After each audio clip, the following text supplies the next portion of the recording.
It is a low-lying fruit, and yet everybody knows that it is more expensive to travel within the country than it is to go to Taiwan, to Hong Kong, to other countries, even to Japan.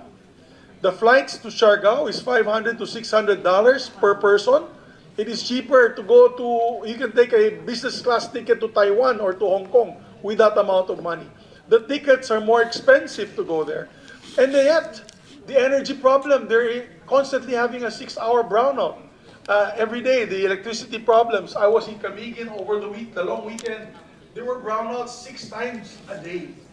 My point is, if we only increase our tourism by 1 million a year and them spending 10,000 pesos per tourist, that is $1 billion of additional income for the Philippines.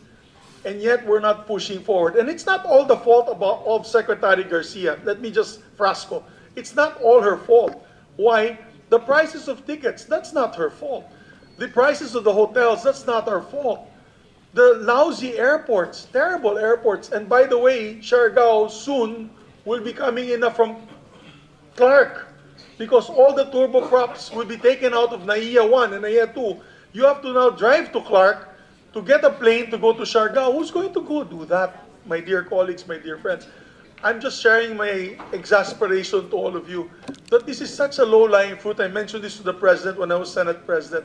How come we cannot focus on the tourism industry and just choose 10 tourism spots? Yan ang nangyayari, nakakalat yung pondo kaysa magandang proyekto sa isang lugar, nakakalat sa lahat ng buong Pilipinas. Why don't we concentrate on 10 major tourism sites? For example, Siargao.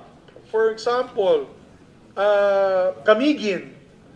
For example, other areas of Palawan, Coron, for example. Why don't we focus on that? Give them the best airport.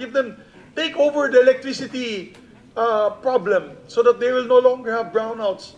Because no one wants to build. No Marriott, no nothing wants to build there because they said, we're going to spend so much money on a high-speed generator sets to run our hotels. And water systems, hospitals in these areas. Kasi pag nagkasugat sila doon, nagka-aksidente, patay bago sila bumalik sa Manila. Buti kung may helicopter at aeroplano sila. Yun lang sana. May I get an opinion from or at least a statement from these economic managers here? Is tourism being eyed as a low-lying fruit of our administration or this administration? Especially for 2026, we are expecting double-digit growth from accommodation and food services. Again, there's also, of course, the stimulus of the ASEAN meetings, but we're hoping that that will be sustained, and we can leverage on that and use that to parang to advertise all of our tourism spots. And so, Mr. yes, Chairman, they're not getting the point. The point, Mr. Chairman, with due respect, Madam Yusek, no? Ako yung father ninyo sa DepDep, I was your sponsor and author. It's not just the advertising, it's not coming here. It's the systemic problem of all our tourism sites. It lacks everything. Have you been to Da Nang, Vietnam? When I went to Da Nang, I wanted to cry. I was in tears. I felt bad for our country. Why can't they put the bridges, the roads, the airports, the ease of going all over these tourism sites? It just saddens me because we have one of the best tourism areas. We have one of the best people when it comes to tourism, and yet we're not focused on tourism. So maybe, I don't know, can someone answer from maybe Secretary Go can answer me?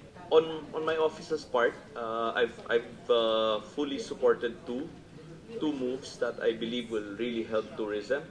One of them is the e-visa or the visa-free entry. The second one, which the Senate supported, is the VAT refund for tourists. Those are the two programs that I supported to try to boost tourism. But on all your other points, I agree with you.